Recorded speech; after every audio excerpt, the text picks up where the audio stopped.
অনেক সময় বড় কোনো মিডিয়া ফাইলকে তার রেজুলেশন ঠিক রেখে এর সাইজকে ছোট করার প্রয়োজন পড়ে। অর্থাৎ এ সমস্ত ফাইলগুলো কম্পিউটারে স্টোর করে রাখতে বা কাউকে ইমেল করতে বা ইউটিউব বা নেটফ্লিক্স জাতীয় প্ল্যাটফর্মে আপলোড করতে গেলে আকারে ছোট করতে পারলে অনেক সুবিধা হয়। তো চলুন প্রিয় দর্শক, আজকে আমরা কিভাবে খুব সহজেই একটি ফ্রি সফটওয়্যারের মাধ্যমে কোনো মিডিয়া ফাইলকে তার রেজুলেশন প্রায় ঠিক রেখে এর আকার বা সাইজকে অর্ধেকে রূপান্তরিত করতে পারি তাই শিখে নিই।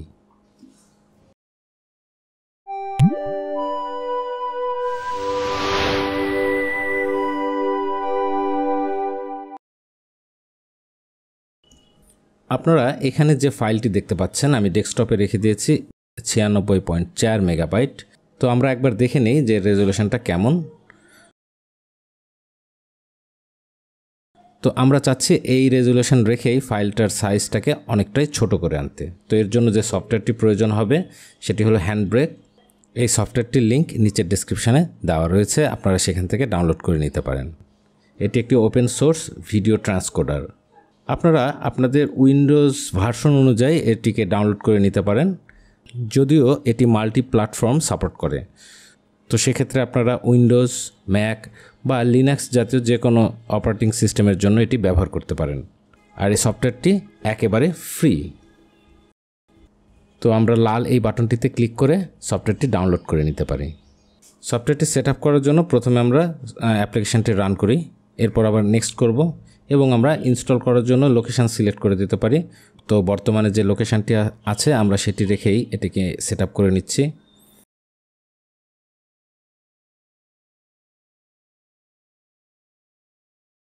আমরা ফিনিশে ক্লিক করব। এরপর উইন্ডোজ 10-এ এই সফটওয়্যারটি রান করতে গেলে আমরা একটি মেসেজ দেখতে পাচ্ছি, যেখানে .NET রানটাইম 6.0 এই ফাইলটি আমাদের ডাউনলোড করে সেট আপ করে নিয়ে তারপর ইনস্টল করতে বলছে। তো এই ফাইলটি আমরা এখন ডাউনলোড করে নিব। এই লিঙ্কটিও আপনারা ডেসক্রিপশান থেকে পেয়ে যাবেন। তো এই সফটওয়্যারটি আমরা উইন্ডোজ, লিনাক্স, ম্যাক ওএসের জন্য ব্যবহার করতে পারি। তো উইন্ডোজের জন্য কয়েকটি অপশান রয়েছে, যে কনসোল অ্যাপ রান করার জন্য এটি আমরা ব্যবহার করতে পারি, অথবা ডেস্কটপ অ্যাপ রান করার জন্য ব্যবহার করতে পারি, অথবা সার্ভার অ্যাপ রান করার জন্য আমরা ব্যবহার করতে পারি। তো আপনার অপারেটিং সিস্টেমের উপর ডিপেন্ড করে ডাউনলোড করবেন। আমরা এখান থেকে ডাউনলোড করে নিব। ডাউনলোড হয়ে গেলে আপনারা সেট আপ প্রক্রিয়া অনুসরণ করতে পারেন। জাস্ট প্রোগ্রামটি ডবল ক্লিক করে রান করব এবং ইনস্টলে ক্লিক করব।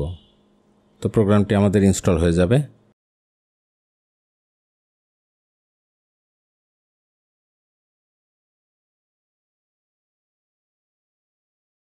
এরপর আমরা হ্যান্ডব্রেক সফটওয়্যারটি রান করে দেখব যে রান হয় কিনা।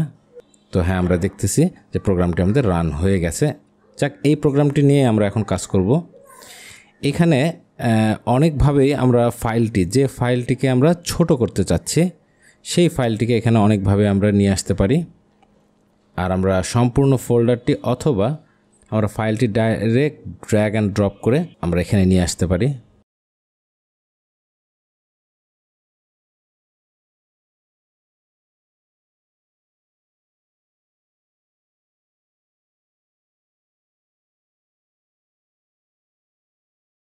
এটি হলো মেন ইন্টারফেস। তো আমরা এই সামনে যে অংশটি দেখতে পাচ্ছি সেখানে আমরা দেখতে পাচ্ছি যে আমাদের ভিডিও ফাইলটি আমরা এখানে শো করছে, মানে এখানে সোর্স প্রিভিউ দেখাচ্ছে। উপরে আমরা টাইটেল, এর প্রিসেট সব কিছুই দেখে নিতে পারি। এরপর সামারিতে আমরা দেখব যে ভিডিও ফাইলটির কী অবস্থা, সামারিতে কী দেখাচ্ছে।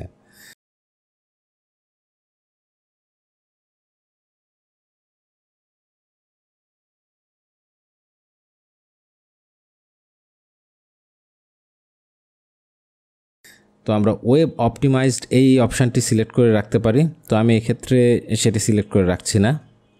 এছাড়া আমার ট্র্যাকটি কী অবস্থায় রয়েছে, কত ফ্রেম রেটে রয়েছে সব কিছু এখান থেকে দেখাচ্ছে। অডিও কোডার কি সেটিও দেখাচ্ছে আমাদের। তো আমরা এখান থেকে সব দেখে নিতে পারি, রেজুলেশন দেখে নিতে পারি।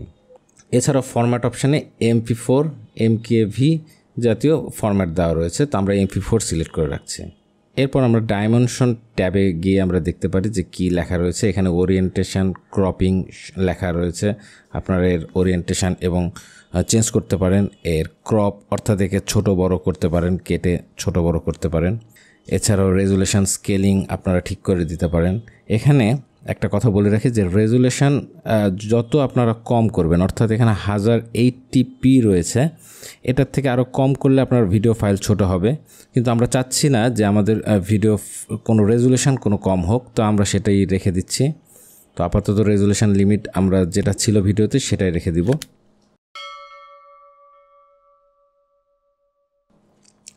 এছাড়াও এখানে আপনারা বর্ডার দিয়ে নিতে পারেন, তো আমরা কিছুই চাচ্ছি না, সব কিছু ঠিক রাখলাম। এরপর আমরা ফিল্টারে আসবো। এখানে অনেক কয়েকটি অপশান রয়েছে, আমাদের এই অপশানগুলোর কোনো প্রয়োজন নাই। এখানে প্রিসেটও রয়েছে, তো আমাদের এই সমস্ত কোনো কিছুর প্রয়োজন নাই। ডিফল্ট রেখে আমরা ভিডিও নামের যে ট্যাবটি রয়েছে সেখানে আসবো এবং এখানে আমাদের মূল কাজ রয়েছে। এখানে দেখুন যে ভিডিও ইনকোডার নামে একটি অপশান রয়েছে যেখানে H2.64 লেখা রয়েছে। আমরা এই ইনকোডারটাই আমরা অ্যাকচুয়ালি ব্যবহার করব, কারণ এই ইনকোডারটি প্রায় সমস্ত জায়গায় সাপোর্ট করে। তো আমরা সাধারণত এই ভিডিও ইনকোডারটাই সব জায়গায় ব্যবহার করি। এছাড়াও অনেক ইনকোডার রয়েছে, আপনারা ব্যবহার করতে পারেন। H.264 এর অনেক কয়েকটি অপশান রয়েছে, সে সমস্ত দেখে আপনারা আপনাদের প্রয়োজন অনুসারে ব্যবহার করতে পারেন। তো এক্ষেত্রে আমরা H.264 এটি রেখে এই ইনকোডারটা রেখে আমরা চলে আসছি। এরপর আমরা দেখব যে ফ্রেম রেট। তো আমাদের ভিডিওর ফ্রেম রেট ছিল, অর্থাৎ 30 ফ্রেম পার সেকেন্ড ছিল আমাদের ভিডিও, তো আমরা সেটি রাখছি, কোনো পরিবর্তন করছি না। এরপর ইনকোডার অপশান, এইখানে একটা জিনিস খেয়াল করুন যে ইনকোডার প্রিসেট, এইখানে দেখুন যে আপনার ফাস্ট, যত আপনার ডান দিকে হবারটি টানবেন ফাস্ট থেকে স্লোয়ার আরও স্লো হতে থাকবে। তো এখানে একটা বিষয় খেয়াল করুন যে এটা যত স্লো আপনারা রাখবেন ভিডিওর সাইজ তত ছোট হবে এবং ভিডিওটির রেজুলেশনও অনেকটাই ভালো থাকবে, অর্থাৎ এটিকে স্লোয়ার করে রাখার চেষ্টা করবেন। তো আমরা স্লোয়ার রেখে দিলাম। এরপর আমরা কোয়ালিটি অপশানে যাচ্ছি। এখানে কোয়ালিটি আপনারা কমাতে পারেন বা বাড়াতে পারেন। এই হবারটি যদি আপনারা বাম দিকে নিয়ে আসেন, যত বাম দিকে নিয়ে আসবেন তত এর কোয়ালিটি, অর্থাৎ ভিডিও কোয়ালিটি কমে যাবে এবং আপনার নাম্বার দেখবেন তত বাড়তে থাকবে। এবং যত ডান দিকে নেবেন ভিডিও কোয়ালিটি তত ভালো হবে এবং নাম্বারিংটা কমতে থাকবে। তো আমরা চেষ্টা করব মোটামুটি একটা স্ট্যাবেল জায়গায় নিয়ে আসতে। তো এখানে সাধারণত 22 থাকে, তো আমরা সেটাকে 23 করে নিচ্ছি, অর্থাৎ একটু কম করে নিচ্ছি। ব্যাস, এই তো আমাদের ওটা শেষ। এরপর আমরা অডিওতে যাই। তো অডিওর ক্ষেত্রে আমরা এখানেও কিছু পরিবর্তন করে নিতে পারি, কোডেক চেঞ্জ করে নিতে পারি, বিটরেট চেঞ্জ করে নিতে পারি। বিটরেট যত আপনি কম করবেন আপনার ফাইল সাইজ তত ছোট হবে। তো যেহেতু অডিও ফাইল খুব একটা ইফেক্ট করে না ভিডিও ফাইলের সাইজের ক্ষেত্রে, তো আমরা যে অবস্থায় আছে সেই অবস্থায় রেখে দিলাম। সাবটাইটেল, আপনারা কোনো সাবটাইটেল লিখে নিতে পারেন, তো আমাদের এখানে প্রয়োজন নাই। চ্যাপ্টার আপনারা ব্যবহার করতে পারেন, আমি এখানে কোনো চ্যাপ্টার ব্যবহার করছি না। তো সেক্ষেত্রে আমাদের মোটামুটি কাজ কমপ্লিট। এখন আমরা এই একবার দেখে নিতে পারি যে আমাদের সব কিছু ঠিকঠাক আছে কি না। যদি ঠিকঠাক থাকে তো আমরা এখন নিচে একটি অপশান দেখতে পাবেন সেভ অ্যাজ, অর্থাৎ এই ফাইলটি আমরা কোথায় সেভ করব সেই লোকেশানটি আপনাদের সিলেক্ট করে দিতে হবে। তো এখানে ডিফল্ট একটি লোকেশান দেওয়া আছে এবং আপনার নামও সিলেক্ট করা আছে। তো একটা খেয়াল করুন যে এখানে এক্সটেনশন দেওয়া আছে M4V। তো M4V এই এক্সটেনশনটা আমরা রাখতে চাচ্ছি না, আমরা এখানে MP4, আমরা যেহেতু MP4 ব্যবহার করি তো আমরা এখানে সরাসরি MP4 লিখে দিতে পারি।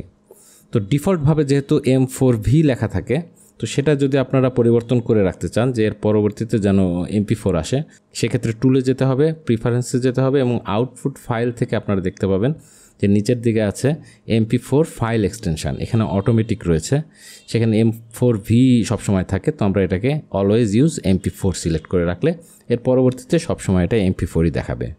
তো এরপর আমরা ব্রাউজে সিলেক্ট করে আমরা যদি অন্য কোনো লোকেশানে ফাইলটি সেভ করে রাখতে চাই তো আমরা সেখানেও সেভ করে রাখতে পারি। তো আমরা ব্রাউজে ক্লিক করে এখানে ফাইল নেম আমরা চেঞ্জ করে দিব।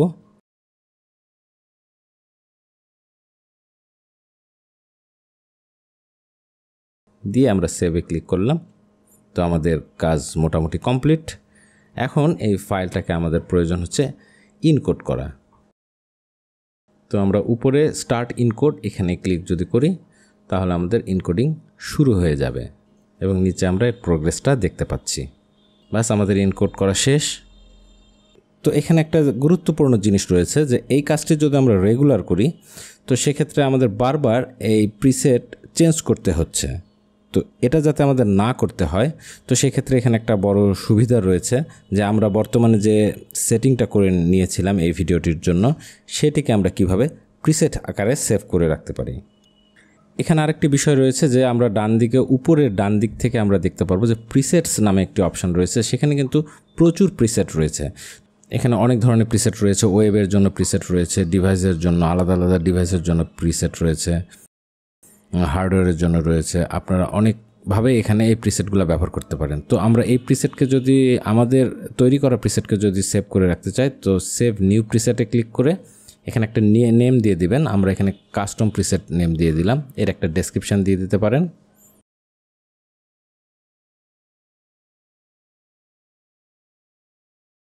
ক্যাটাগরি দিতে পারেন, রেজুলেশন লিমিট দিতে পারেন।